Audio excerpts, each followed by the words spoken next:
Praise the lord. ప్రభునందు ప్రియులారా, ప్రభువైన యేసుక్రీస్తు వారి శ్రేష్ఠమైన నామమున శుభములు వందనాలు తెలియజేస్తున్నాను. ప్రియ దేవుని జనాంగమా, ఎడ్వర్డ్ విలియమ్స్ గారి యొక్క తప్పుడు బోధ రెండవ భాగం, మొత్తం 3 భాగాలు ఉన్నాయి. మొదటి భాగం ముందు చేస్తాను వీడియో, ఇది రెండవ భాగం. ఎడ్వర్డ్ విలియమ్స్ గారి యొక్క తప్పుడు బోధ ఏ విషయంలో అంటే రక్షణ సిద్ధాంత విషయంలో, రక్షణ విషయంలో తప్పుడు బోధ చేస్తున్న ఎడ్వర్డ్ విలియమ్స్ గారి అనేది ఇక వీడియో చేస్తున్నాం. ప్రియ దేవుని జనాంగమా, క్రొత్త వారైతే సబ్స్క్రైబ్ చేయండి, పాత వారైతే లైక్ కొట్టండి. అనేకులకి ఈ వాక్యము యొక్క సత్యము చేరినట్లుగా మీరు లైక్ కొడితే ఈ సేవలో మీరు కూడా పాల్పంపులు పొందినట్లే. ఎడ్వర్డ్ విలియమ్స్ గారి యొక్క తప్పుడు బోధ, ఆ వీడియో క్లిప్ వినండి. అమ్మాయి సృజన అని రాశాడు దేవుడు. ఆ తర్వాత ఈమె భయంకరమైన పాపం చేసింది. అనవసరం రాశానని చెప్పేస్తాడు దేవుడు. రక్షింపబడినటువంటి వాళ్ళు ఖచ్చితంగా రక్షణలోనే ఉంటారు. That statement number 1.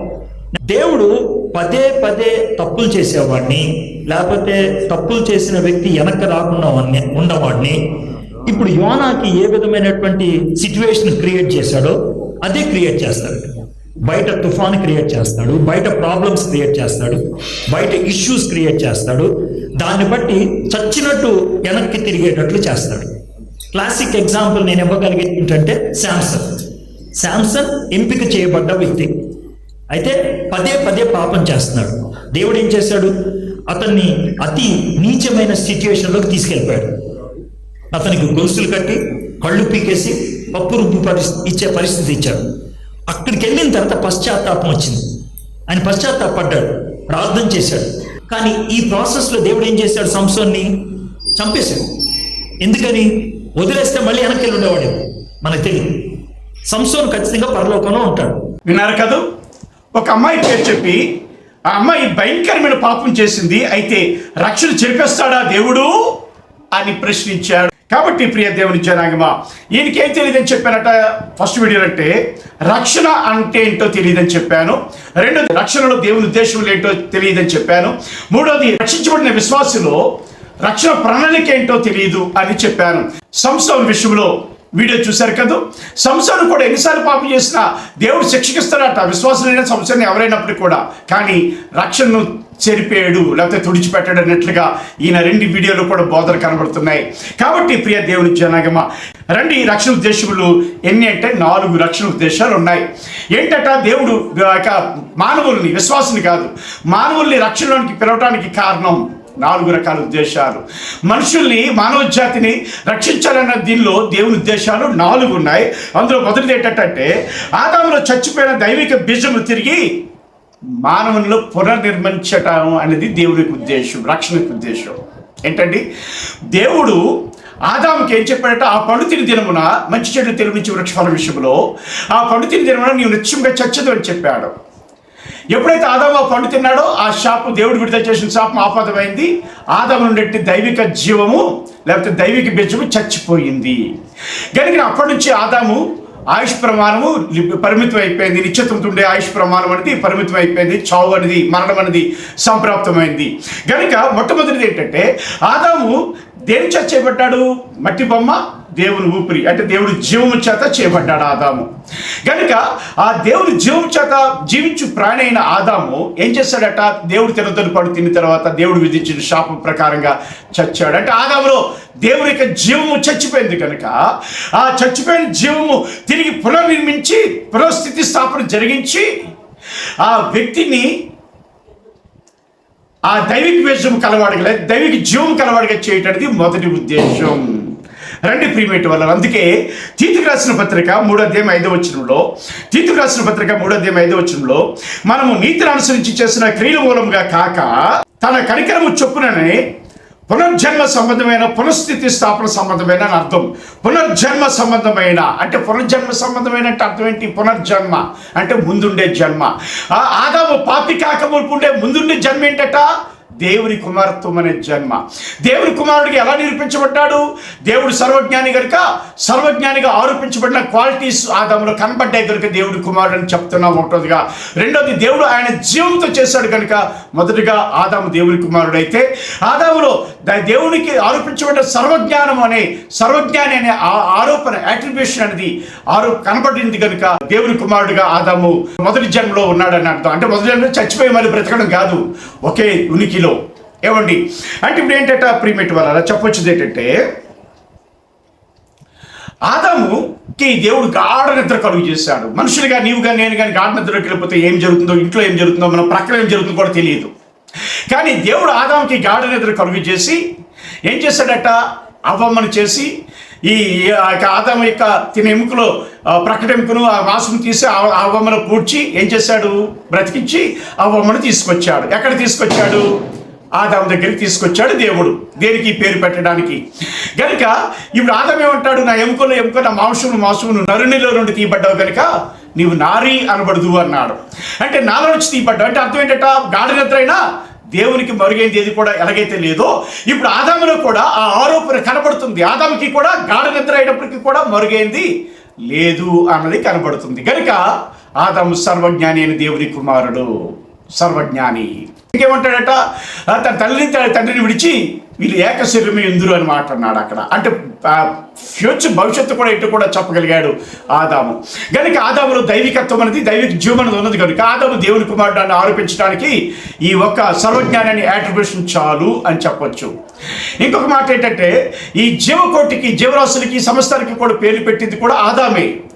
మనం పట్టుబడి 10 పేర్లు పెట్టలేము. కానీ ఆదాము కోట్ల కొద్ది జీవరాశులకి వాటి తత్వాల ప్రకారంగా, వాటి గుణగణాల ప్రకారంగా, ఆయా రీతిలుగా, వాటి స్వభావాల ప్రకారంగా, వాటి యాటిట్యూడ్ ప్రకారంగా పేర్లు పెట్టాడు. నేటికి అవే పేర్లు ఉన్నాయి, ఆదాము పెట్టి పేర్లే. కాబట్టి ప్రియ దేవుని జనాంగమా, ఆదాము సర్వజ్ఞాని అయిన దేవుని కుమారుడు నిరూపించబడ్డది ఈ 2 విషయాలతో. కనుక ఇప్పుడు పునర్జన్మ ఆదాముది దేవుని కుమారత్వం అయితే, ఆ కుమారత్వం ఏమైందట అంటే, మంచి చెట్ల జ్ఞానం నుంచి వృక్షఫలం పెట్టి తినకూడదని చెప్పినప్పుడు తిన్నాడు. ఆ తిన్న తర్వాత దేవుడిచ్చిన శాపం నిశ్చయంగా చచ్చదని శాపం ఆపాదమైంది. దైవిక బీజం అనేది చచ్చిపోయింది ఆదాములో.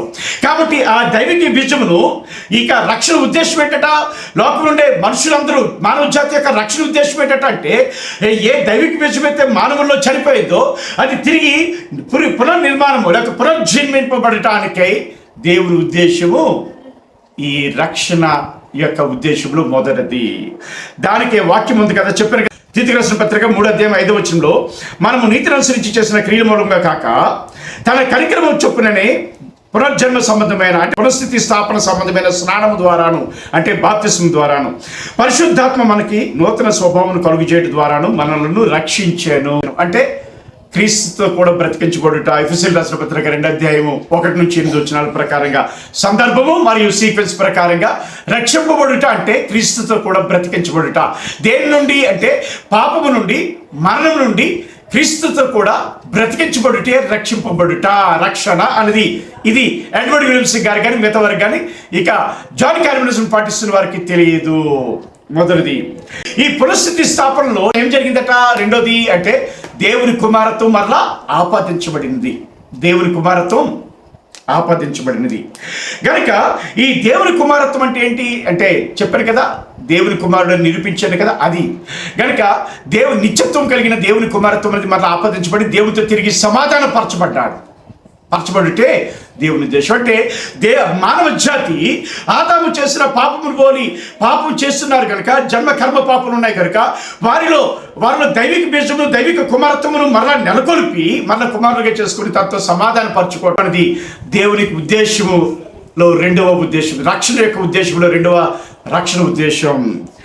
దానికి రోమిలికి రాసిన పత్రిక 5:1-11 కనబడుతుంది మనకి. మొదటి ఉద్దేశం పునఃస్థితి స్థాపన, పునర్జన్మ స్థాపన. అంటే దైవిక బీజము చచ్చిపోయిన దైవిక బీజము తిరిగి పునర్జీవింపజేయబడుట మొదటి రక్షణ ఉద్దేశం. మానవుని రక్షించట్లో దేవుని ఉద్దేశం అనేది మొదటిదైతే, రెండవది దేవుని కుమారత్వమని తిరిగి నెలకొల్పుకొనబడుటకు దేవునితో సమాధాన పరచబడుట రెండవ ఉద్దేశం. మూడవ ఉద్దేశం కొద్దిగా రండి ప్రియ దేవుని జనాంగమా. ఆ దైవిక బీజము ద్వారా విశ్వాసంలో పాపమును జయించే సామర్థ్యం కలుగు చేసి వారిలో పాప నివారణ చేయట రక్షణకు ఉద్దేశం. ఎవరైతే లోపల ఉండే మనుషులు దేవుని వైపు తిరిగారో, బాప్తిస్మం అనే కార్యక్రమం ద్వారా రక్షింపబడ్డారో. ఎందుకు రక్షింపబడాలంటే ప్రిమిట్ వల్ల వారిలో దైవిక బీజం ఉంది. ఆ దైవిక బీజంను కలిగి వారిలో పాపమును జయించే సామర్థ్యం జయింపచేసి ఆ పాప నివారణ, తిరుగుబాటును మాన్పడం, పాప నివారణ చేయటం అనేది 3వ రక్షణ యొక్క ఉద్దేశం. మానవుల్ని రక్షించడంలో 3వ ఉద్దేశం ఏంటండి? పాపమును జయించి పాపము నివారణ మరియు తిరుగుబాటు మాన్పుట అనేటిని వాటిని గావించడం అనేది రక్షణ యొక్క మూడవ ఉద్దేశం. అంటే ఇప్పుడు ఏంటంట, మీరేమని బోధిస్తున్నారు అడ్వర్డ్ విలియమ్స్ గారు? విశ్వాసి పాపం జయించలేకుండా పాపం చేస్తే దేవుడు ఈ లోకంలో శిక్ష విధిస్తాడు, ఈ శిక్ష ప్రకారంగా వారికి శిక్ష వస్తే కానీ దేవుడు పరలోకం తీసేయడు అని అన్నావే. దేవుడు రక్షణ ఉద్దేశం మూడవ ఉద్దేశం ఏంటి?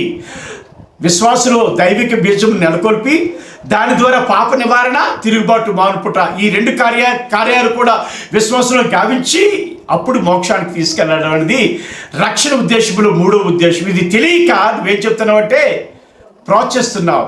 విశ్వాసులారా, ఈ భూమి మీద శిక్షలే కానీ పరలోకం పోదు, రక్షణ పోదు, జీవగ్రంథంలో పేరు తుడిపి పెట్టబడదని ప్రోత్సహిస్తున్నావు అడ్వర్డ్ విలియమ్స్. జాగ్రత్త, సిద్ధాంతాల విషయంలో దేవుడు రాజీపడడు. ఇక్కడ చూస్తే ఈ మూడవ ఉద్దేశం యొక్క వాక్యాధారాలు చూపించండి పాస్టర్ గారు అంటారేమో. ఏంటది అంటే, ఆ దైవిక బీజం ఏదైతే తిరిగి పునర్జన్మింపబడినదో విశ్వాసులో, ఆ దైవిక బీజం ద్వారా విశ్వాసంలో పాపం జయించే సామర్థ్యం కలుగు చేసి ఆ పాప నివారణ చేయటకు, తిరుగుబాటు మానుపుట దేవుని ఉద్దేశం అన్నారే, దానికి వాక్యం యొక్క ఆధారం చూపించండి అంటారేమో.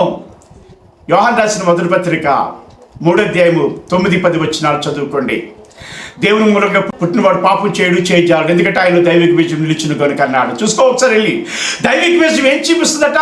నీకు పాపమును జయించే సామర్థ్యం ఇస్తుంది, భక్తిహీనతను బలహీనతను జయించే సామర్థ్యం ఇస్తుంది, పడిపోయినా తిరిగి మారుమనసు పొంది మళ్ళీ దాన్ని జయించడానికి ప్రయాసపడే ఆరాటం ఇస్తుంది, జయింపచేస్తుంది, పాపం జయింపచేస్తుంది, తిరుగుబాటును మానుపుతుంది. దానికి వాక్యాధారం ఒకటోది యోహాను రాసిన పత్రిక మొదటి పత్రిక 3వ అధ్యాయం 9-10 వచనాలైతే, రెండో వాక్యాధారం చూడండి దానియేలు గ్రంథం 9వ అధ్యాయం 24 వచనం. దానియేలు గ్రంథం 9వ అధ్యాయం 24 వచనం ఏముందట అక్కడ? తిరుగుబాటును మానుపుటకును, పాపమును నివారణ చేయుటకును, దోషము నిమిత్తం ప్రాయశ్చిత్తము చేయుటకును, యుగాంతం వరకు ఉండినట్టు నీతి బయలుపరచుటకును. సిలువలో బయలుపరచబడ్డ నీతి విషయంలో మాట్లాడుతున్నాడు. ఆ నీతి ద్వారా ఏమవుద్దట? విశ్వాసంలో అంటే పాపం నివారణ చేయుటకును, తిరుగుబాటును మానుపుటకును అన్న మాట కనబడుతుంది. అంటే రక్షణ యొక్క ఉద్దేశంలో మూడవ ఉద్దేశం ఏంటట? ఎప్పుడు ఈ లోకం నుంచి వచ్చిన మనుషుడు దేవుని కుమారుడు అయినప్పుడు వారిలో దైవిక బీజం పుట్టింపజేసి పాపమును జయించే, ఎదిరించే సామర్థ్యం కలిగిన వాడిగా చేసి సర్వసంపూర్ణతలో నడిపిస్తాడు. నీకు అర్థమవడానికి ఒక ఉదాహరణ చెప్తాను. ఇల్లు రాత్రికాల సమయంలో కరెంట్ ఆరిపోయింది, ఏమవుద్దట? ఇల్లంతా చీకటి అయిపోయింది. చీకటి అయిపోయినప్పుడు ఏమవుతుంది? కొవ్వొత్తు ముట్టిస్తాం. కొవ్వొత్తు ముట్టించినట్టు ఇల్లంతా వెళ్తురొచ్చేస్తా రాదు, మినుకు అలాగా చీకటి అంతర్ధానం అయిపోద్ది, అంతర్ధానం అయిపోయి వెలుగు వచ్చేస్తాయి. మరలా కొవ్వొత్తు ఆరిపోతున్నప్పుడు మరలా చీకటిలా మూసుకొచ్చి చీకటికి వచ్చి ఆవరించేస్తుంది. అలాగే ఈ దైవిక బీజం అనేది దేవుడు ఎందుకు పెట్టాడట? ఇది జీవపు వెలుగు, దీపస్తంభం. ఇది యోహాను సువార్త 12:8 చెప్పినట్లుగా ఇది జీవపు వెలుగు కలిగి ఉన్నాడు విశ్వాసం అని చెప్పాడు యేసు ప్రభువారు. ఆ ప్రకటన గ్రంథంలో చూసుకున్నాం దీపస్తంభం అని, దేవుని యొక్క జీవమని ఆదికాండంలో చూసుకున్నాం. కనుక ఈ రీతిగా చూస్తే ఈ మూడు కూడా కలిసినటువంటి ఈ దైవిక బీజం అనేది ఏంటట అంటే, పాపమును జయించే సామర్థ్యమును దేవుడు విశ్వాసులు బాప్తిస్మము ద్వారా పెట్టాడు. అనగా క్రీస్తు ప్రభుగా తనే లోపలికి వచ్చాడు, పాత హృదయం మార్చివేశాడు, నూతన స్వభావం కలుగు చేశాడు, రాతిగుండు తీసివేశాడు, బాసుగుండు వేశాడు.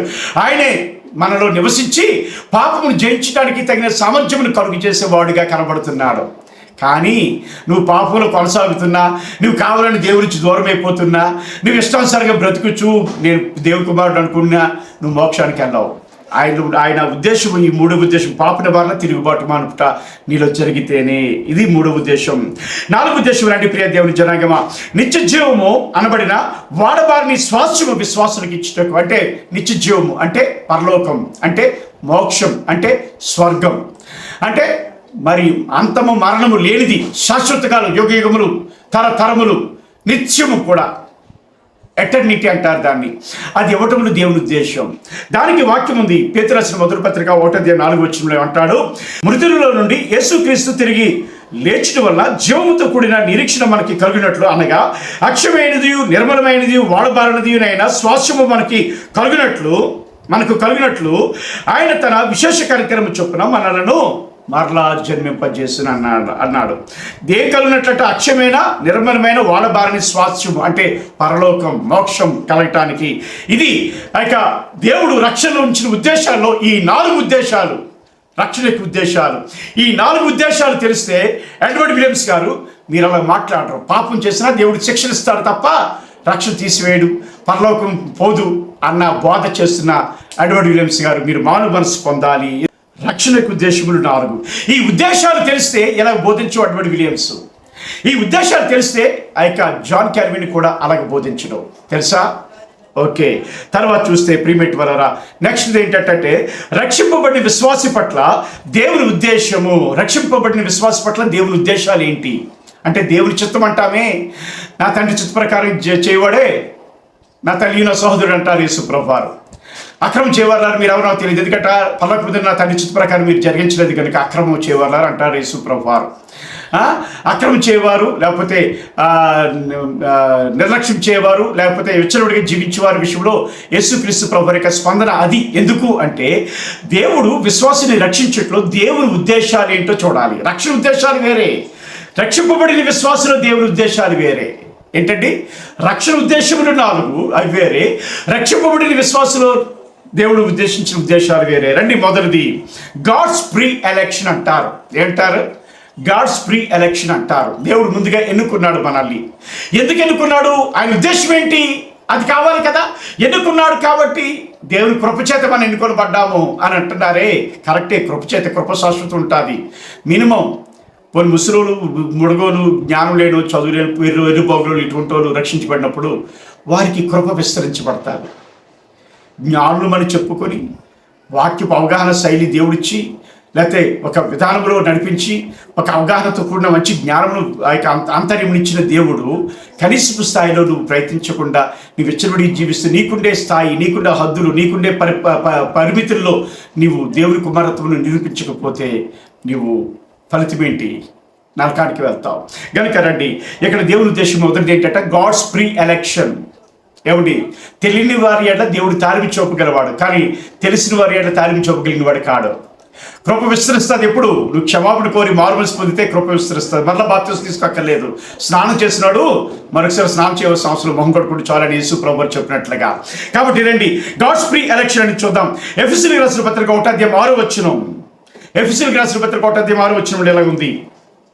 మనము తన ఎదుట పరిశుద్ధులను నిర్దోషములై ఉండవలనని జగత్పునాది వేయబడక మునిపే ప్రేమ చేత ఆయన క్రీస్తులో మనల్ని ఏర్పరచుకొనెను అని మాట ఉంది. ప్రేమ చేత క్రీస్తులో మనల్ని ఏర్పరచుకొనెను. God's pre election. దానిలో ఉద్దేశం ఏంటి? చూడండి, దాటేస్తారు ఆ ఉద్దేశాన్ని. బాగా తెలివైన వాళ్ళు కదా ఈ క్రైస్తవులు. చూడండి, మనము తన ఎదుట పరిశుద్ధులను నిర్దోషములై ఉండవలనని అంటే మనం బ్రతికిన కాలములో, అడ్వర్డ్ విలియమ్స్ గారు, మనము బ్రతికిన కాలంలో మనం ఎలాగుండాలట? మనము తన ఎదుట పరిశుద్ధులను నిర్దోషములై ఉండవలెనని మనల్ని ఎన్నుకున్నాడు ముందుగా. ఏమండి? చూడండి, కొరింథీయులకు రాసిన మొదటి పత్రిక 1:2 ఏమంటాడు? పరిశుద్ధపరచబడిన వారిని పరిశుద్ధులుగా ఉండుటకు పిలువబడిన వారికి. పరిశుద్ధపరచబడ్డారు ఎప్పుడు? జగత్ పునాది వేయబడక మునుపు నువ్వు పరిశుద్ధపరచబడ్డావు, కానీ పరిశుద్ధులుగా ఉండుటకు పిలువబడ్డారంటే నువ్వు బ్రతికిన కాలంలో నువ్వు పరిశుద్ధుడు, నువ్వు నిర్దోషివిగా ఉండుటకే నువ్వు పిలువబడ్డావు. పరిశుద్ధపరచబడిన వారు పరిశుద్ధులుగా ఉండుటకు పిలువబడిన వారు అనే మాట కొరింథీయులకు రాసిన మొదటి పత్రిక 1:2 రోమాపత్రిక 1:2 ఎఫెసీయులకు రాసిన పత్రికలో కూడా 1-2 అనుకుంటాను, అక్కడ కూడా ఉంది ఆ మాట. కాబట్టి ప్రీమేట్ వాళ్ళరా, ఏంటంటే దేవుని ఉద్దేశం అంటే ఈ గాడ్స్ ప్రీ ఎలక్షన్లో అంటే రక్షించబడిన విశ్వాసి జీవిత విషయంలో దేవుని చిత్తం ఏంటట? నీవు నేను సేవకుడైనా, విశ్వాసైనా, లేకపోతే సంఘ పెద్దవైనా, లేకపోతే అనుభవ జ్ఞానమైనా, ఎవరివైనప్పటికీ, స్పీకర్ అయినప్పటికీ కూడా ఏంటట? నీవు నేను దేవుని ఎదురు పరిశుద్ధులు నిర్దోషములై ఉండవాలని. అడ్వర్డ్ విలియమ్స్ గారు రై అంటావు, ఆడు ఈడు అంటావు, ద్వేషిస్తావు, దూషిస్తావు. ఆరిగి తోట అనే ప్రాంతం వచ్చి ఏమన్నావు తెలుసా నువ్వు? ఓ పాపం మా మానసిక రోగి మధ్యలో ప్రసంగానికి వచ్చేస్తే నేను అక్కడ ఉన్నాను, ఆ చర్చ్ పాస్టర్గా, అప్పుడు ఆ బాప్టిస్ట్ చర్చ్ పాస్టర్గా వస్తే ప్రసంగం ఆపేసి దాన్ని పేక పెట్టుకుని చంపేనిపిస్తున్నావు అన్నావు. ఏంటి ఆ ఉద్రేకం? నువ్వు ఎలా ఉండాలని దేవుడు చెప్తున్నాడు. అడ్వర్డ్ విలియమ్స్ గారు, నిన్ను పరిశుద్ధుడు, నిర్దోషుడుగా నీవు ఉండాలని దేవుడు నిన్ను ఎన్నుకున్నాడు. నెగిటివ్ ఎమోషన్స్కి సాతాను దాడి చేసినప్పుడు ఆ నెగిటివ్ ఎమోషన్స్కి గురైపోతే నువ్వు పరిశుద్ధుడు కావయ్యా, నువ్వు నిర్దోషుడు కావు. ఆఖరికి నేను నా భార్య నా కొడుకు మీతో ఫోటో తీసుకోవాలి సరికి ఆ ఫోటోలో ఇలా పెట్టావు చెయ్యి, ఇలాగా అంటే మధ్యలో నేను మధ్యలో పెట్టా గుద్దినట్లు ఇలా పెట్టావు అంటే ఎక్కడ మేము ఏం చేస్తావు కుట్టతాం అన్నట్లుగా. ఏంటది? ఒక తీరు మార్చుకోయ్యా. పాస్టర్ని దూషిస్తావు నువ్వు గంటల ప్రకాష్ కూడా. స్వామి మీ ముగ్గురు కూడా దేవుని సేవకులు అంటే మీకు ఎగతాళి. మీరేం పిలువబడ్డారా? మీరు పాస్టర్ గారా? పాస్టర్ గారిని దూషించే పని మాత్రం పెట్టుకోవద్దు. సరే గనుక ఈ సమయంలో దేవుడు చెప్పండి అడ్వర్డ్ విలియమ్స్ గారు, దేవుడు ఎందుకు ఏర్పాటు చేసుకున్నాడు? మనల్ని ఏర్పరచుకున్నాడు అంటే నీవు నేను దేవుని ఎదుట పరిశుద్ధులను నిర్దోషులై ఉండవల్లని మనల్ని జగత్ పునాది వేయబడి మునిపే క్రీస్తులో ఏర్పరచుకున్నాడు. దేవుని విశ్వాసి రక్షింపబడినట్లు దేవుని యొక్క మొదటి చిత్తము, మొదటి ఉద్దేశం ఇది దయా సంకల్పంలో. రెండోది గాడ్స్ ప్రీ డెస్టినేషన్ అంటారు వేదాంతులు కూడా వింటున్నారు కదా ఈ వీడియో, అందుకు వేదాంత కోణంలో కూడా వెళ్తున్నాను. గాడ్స్ ప్రీ డెస్టినేషన్ అంటే దేవుని ముందటి నిర్ణయం. దేవుని మొదటి నిర్ణయంలో మనం నిర్ణయించబడ్డాం కనుక చివరి వరకు కొట్టివేయబడవు, కరెక్టే. కానీ నువ్వు తప్పితే నీ తప్ప దేవుడు కొట్టివేసాడని కాదు. ఓకే సరే, ఇప్పుడు ఏంటంట గాడ్స్ ప్రీ డెస్టినేషన్ ఏంటంట? రోమిలికి రాసిన పత్రిక 8వ అధ్యాయము 29వ వచనం. ఏంటండి? రోమిలికి రాసిన పత్రిక 8వ అధ్యాయం 29వ వచనం. ఎందుకనగా తన కుమారుడు అనేక సహోదరులలో జ్యేష్ఠుడగినట్లు దేవుడు ఎవరిని ముందుగా ఎరిగినో వారు తన కుమారుడితో సారూప్యం గలవారొకటకు వారిని ముందుగా నిర్ణయించాను. ఎడ్వర్డ్ విలియమ్స్ గారు లేకపోతే జాన్ క్యాల్వినిజం పాటిస్తున్న వేదాంతులారా, గాడ్స్ ప్రీ డెస్టినేషన్ ఎందుకు చెప్పండి? ఉద్దేశం ఏంటంటే ఇక్కడ వారు తన కుమారునితో స్వారూప్యం గలవారవుట దేవుని ఉద్దేశం. రెండోది ఒక విశ్వాసి పట్ల దేవుని చిత్తం లేకపోతే దేవుని ఉద్దేశం ఏంటంటే విశ్వాసి పట్ల రక్షణ పట్ల కాదు, రక్షణ ఉద్దేశం 4 అది వేరే. రక్షింపబడిన విశ్వాసి పట్ల దేవుని యొక్క ప్రియమేటి వలన రెండవ ఉద్దేశం ఏంటంటే దేవుని కుమారునితో స్వారూప్యం గలవారం అవ్వాలి. దాన్నే కదా ఎఫెసీయులకు రాసిన పత్రిక 4వ అధ్యాయము 8 నుంచి 12 వచనాలు చెప్తుంది కూడా. కొలస్సీయులకు రాసిన పత్రిక చెప్తుంది, ఫిలిప్పీయులకు రాసిన పత్రిక చెప్తుంది. పత్రికలన్నీ ఇంచుమించుగా చెప్తున్నాయి. ఏంటది? దేవుని కుమారుని యొక్క స్వారూప్యతో సమాన అనుభవం కలిగిన వారు ఉండాలని, ఆయన స్వారూప్యతలోకి ఎదగాలి. నేను బలహీనుణ్ణి జాన్ క్యాల్వినిజం చెప్పింది కనుక జాన్ క్యాల్విన్ చెప్పాడు. ఏం చెప్పాడు? Human being totally deprived due to that he is unable to save himself from since and any like others అన్నట్లుగా జాన్ క్యాల్విన్ తన సిద్ధాంతాలు మొదటి సిద్ధాంతాన్ని పెట్టాడు. దాన్ని పట్టుకొని నువ్వు ముందుకెళ్తే చచ్చావు, నరకం గెలిపోతావు. వేదాంతి, పాస్టర్, బోధకుడా, విశ్వాసి, సంఘ పెద్ద, నువ్వు ఎవడవైనా సరే ఎక్కువ లేదు. ఏంటట? నువ్వు ఎక్కడికి వెళ్తావు? దేవుని కుమారుని స్వారూప్యంతో ఎదగకుండా అడ్డుపడేది నేను బలహీనుణ్ణి, నా వల్ల కాదు, దేవుడు ముందు ఎరుగును, నా పాపలన్నింటి కొరకు కూడా శిలువలో మరణించాడు. కరెక్టే, నీ పాపలన్నింటి కొరకు మరణించాడు. కానీ నువ్వు ఇలా ఉండిపోవటానికి కాదు. ఎందుకు? నువ్వు తన కుమారునితో స్వారూప్యంలో ఎదగటానికి, ఆయన స్వారూప్యంలోనికి ఎదగటానికి ప్రయత్నించాలి కనీసం. తర్వాత చూస్తే ప్రియమేటి వల్ల మూడోది రక్షింపబడిన విశ్వాస పట్ల దేవుని చిత్తం మూడోది ఏంటట? ఎఫెసీయులకు రాసిన పత్రిక 2వ అధ్యాయం 10వ వచనం. ఎఫెసీయులకు రాసిన పత్రిక 2వ అధ్యాయం 10వ వచనం. మరియు వాటియందు మనము నడుచుకొని వెళ్ళని దేవుడు ముందుగా సిద్ధపరిచిన సత్క్రియలు చేయుటకై మనము క్రీస్తు యేసునందు సృష్టింపబడిన వారమే ఆయన చేసిన పని అయి ఉన్నాము. ఏంటంటే ఇది గాడ్స్ ప్రీ ఇంటెన్షన్. దేవుడు రక్షించిన విశ్వాస పట్ల దేవుడి యొక్క మూడో ఉద్దేశం ఏంటట అంటే వాటి యందు మనం నడుచుకొని వెళ్ళని దేవుడు ముందుగా సిద్ధపరిచిన సత్క్రియలు చేయుటకై. అంటే దేవుడు ముందుగా సిద్ధపరిచిన సత్క్రియలు చేయాలి. ఏంటి ఆ సత్క్రియలు? నీలో నైతిక విలువలను, నైతికతను, నైతిక గుణలక్షణం ఉత్పత్తి చేసి ఆత్మను పెట్టాడు దేవుడు. ఆ క్రియలు సత్క్రియలు. ఆ క్రియలు చేయుటకై ముందుగా సిద్ధపరిచిన సత్క్రియలు ఎక్కడ సిద్ధపరిచాడు? మనిషి ఆత్మలో పెట్టాడు సిద్ధపరిచి. ఆ సత్క్రియలు చేయుటకై దేవుడు నిన్ను నన్ను కూడా క్రీస్తులో సృష్టించాడు విశ్వాసిగా, క్రైస్తవుడిగా. కనుక ఆ సత్క్రియలు చేయటికి దేవుడు చేస్తే నేను చేయలేనండి. ఏంటిది? టోటలీ డిప్రైవ్డ్, దేవుడి నుండి వైదొలిగిపోయాడు. మానవుడి వల్ల కాదు మంచిగా ఉండడం, కాబట్టి దేవుడే రక్షించుకుంటాడు అన్న సిద్ధాంతం ప్రకారంగా వెళ్తున్న జాన్ క్యాల్వినిజం పాటిస్తున్న వారులారా జ్ఞాపకం చేసుకోండి. ఏంటట? నీవు వాటి యందు నడుచుకుని వెళ్ళి దేవుడు ముందుగా సిద్ధపరిచిన సత్క్రియలు, నీ ఆత్మను చొప్పుతవుతున్న నైతిక విలువలు, నైతిక గుణలక్షణాలు, నైతిక ధర్మము, నైతిక బాధ్యతలు అనే సత్క్రియలు నువ్వు వాటి యందు నడుచుకుని వెళ్ళని దేవుడు క్రీస్తులో నిన్ను నన్ను సృష్టించాడు తప్ప అన్యులాగా విడిచిపెట్టి ఇష్టానుసారంగా బ్రతకడానికి, నైతిక విలువ లేకుండా, నైతిక ధర్మం లేకుండా, నైతిక గుణలక్షణాలు లేకుండా, భార్య భర్తల ధర్మం లేకుండా, తల్లిదండ్రుల ధర్మం లేకుండా, తల్లిదండ్రులు చూసే పోషించి ప్రేమించే ఆ ధర్మం లేకుండా జీవించడానికి కాదు. కనుక విశ్వాస పట్ల దేవునికి మూడు ఉద్దేశం ఏంటంటే గాడ్స్ ప్రీ ఇంటెన్షన్ ఏంటి? నీవు దేవుడు ముందుగా సిద్ధపరిచిన సత్క్రియలు చేయుటకై మనల్ని దేవుడు క్రీస్తులో సృష్టించాడు దేవుడు. కనుక విశ్వాసి తాను బలహీన అనుకొని పాపం చేస్తూ ఉంటే పైగా ఏవి కూడా విశ్వాసులు కనీసపు స్థాయిలో కూడా కనబడవు. తెలియని వారి ఎట్లా తాలింపు చూపిస్తారో కృప ఉంటుంది, కృప విస్తరించి ఉంది. కానీ తెలిసి వెచ్చలుడి జీవిస్తున్న వారు, లేకపోతే ఇలాగా బోధిస్తూ ప్రోత్సహిస్తున్నవారు, అడ్వర్డ్ విలియమ్స్ గారి లాగా బోధిస్తూ ప్రోత్సహిస్తున్నవారు, లేకపోతే జాన్ కాల్విన్ లాగా బోధిస్తూ ప్రోత్సహిస్తున్నవారు ఎక్కడికి వెళ్తారు? నాశనానికి వెళ్తారు, నరకానికి వెళ్తారు. ఎందుకు వెళ్తారు అంటే వీరు క్రైస్తవులకు అడుగు పెట్టారు, కానీ దేవుడు ఇచ్చే కృపను వ్యర్థం చేస్తున్నారు. కొరింథీయులకు రాసిన 2వ పత్రిక 6వ అధ్యాయము 1-2 వచనాలు ఏముంటుందంటే, వారు కృపను వ్యర్థపరుస్తున్నారు కనుక వారి విషయం కృపను వ్యర్థపరచొద్దని పౌలు గారు ప్రాధిపడుతున్నారు. ఒకటోదిగా ప్రాధిపడటం మాత్రం కాదు, కింద ఏమంటారంటే ఇదే రక్షణ దినము, ఇప్పుడే మీకు అనుకూలమైన సమయం. అంటే వారి రక్షణ ముందుండే రక్షణ అంతా కూడా కొట్టి పారేశాడు దేవుడు అని అర్థం. కనుక మారు మనసు పొందండి, ఇదే రక్షణ దినం, ఇదే మీకు అనుకూలమైన సమయం. మీ పాపలు క్షమించబడాలంటే మారు మనసు పొందండి అని కొరింథీ సంఘస్థులకి. కాబట్టి దేవుని ఉద్దేశం నుండే 4 ఉద్దేశాల ప్రకారంగా జీవించకపోయినా, దేవుని విశ్వాస పట్ల దేవుని చిత్తం నుండే 3 ఆ యొక్క చిత్తాల ప్రకారంగా జీవించకపోయినా ఏంటంటే నువ్వు కృపను, నేను కృపను, మనము కృపను వ్యర్థం చేసినట్లు అవుతుంది. కృపను వ్యర్థం చేస్తే మన రక్షణ పోగొట్టుకున్నట్లు అవుతుంది. మన రక్షణ పోగొట్టుకోవడం అంటే జీవగ్రంథం నుంచి మన పేరు తుడిపెట్టబడినట్లు అవుతుంది.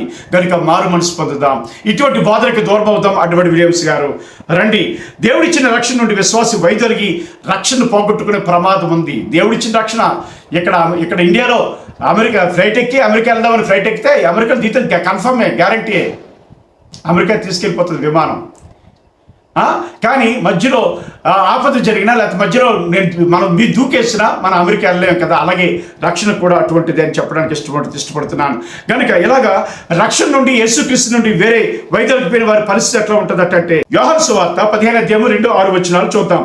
2వ వచనంలో ఏముందంటే, నాలో ఫలింపుని ప్రతి తీగను ఆయన తీసి పారవేయను, ఫలించు ప్రతి తీగ మరి ఎక్కువగా ఫలింపవలనని దానిలోని పనికిరాని తీగలను తీసి పారవేయను. ఫలింపని ప్రతి తీగే ఎట్లా ఫలించాలి?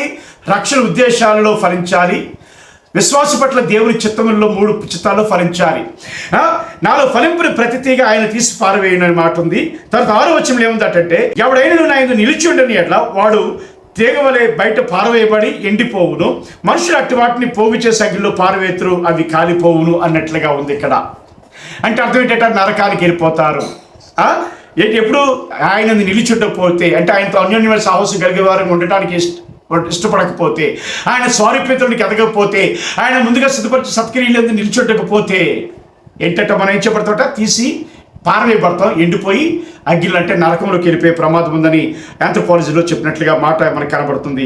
కాబట్టి బయట పారవేయబడి అంటే జీవ గ్రంథం నుండి పారవేయబడి ఎండిపోయి మనుషుల చేత అగ్గిల్లో పారవేయబడుట. ఎడ్వర్డ్ విలియమ్స్ గారు. కాబట్టి సిద్ధాంతాలు చెప్పినప్పుడు కొద్దిగా జాగ్రత్తగా చెప్తే మంచిది, ఇష్టం వచ్చినట్లు చెప్పొద్దు, నేర్చుకోండి. కాకపోతే అలా వేసిన ప్రతి ప్రశ్నకి ఏదో తెలిసినట్లుగా ప్రతిదానికి సమాధానం చెప్పిన ట్రై చేస్తావు, అది తప్పు. అన్నీ ఒకరికి తెలిసిపోవు, కొన్ని తెలుస్తాయి. దేవుడు ఒక్కొక్కరికి ఒక్కొక్క వరం ప్రత్యక్షిస్తాడు. కాబట్టి అడ్వర్డ్ విలియమ్స్ గారు మీరు బాధ మనసు పొందాలని, ఈ బోధన మార్చుకోవాలని, ఈ బోధన ఆ వీడియో నుంచి యూట్యూబ్ నుంచి తీసేయాలని, విశ్వాసి పాపం చేస్తానే టైటిల్ తోటి బోధన, తర్వాత రక్షణ కోల్పోతాడు అనేటి బోధనలు తీసివేయాలని ప్రభు పేరట మనస్ఫూర్తిగా కోరుకుంటున్నాను.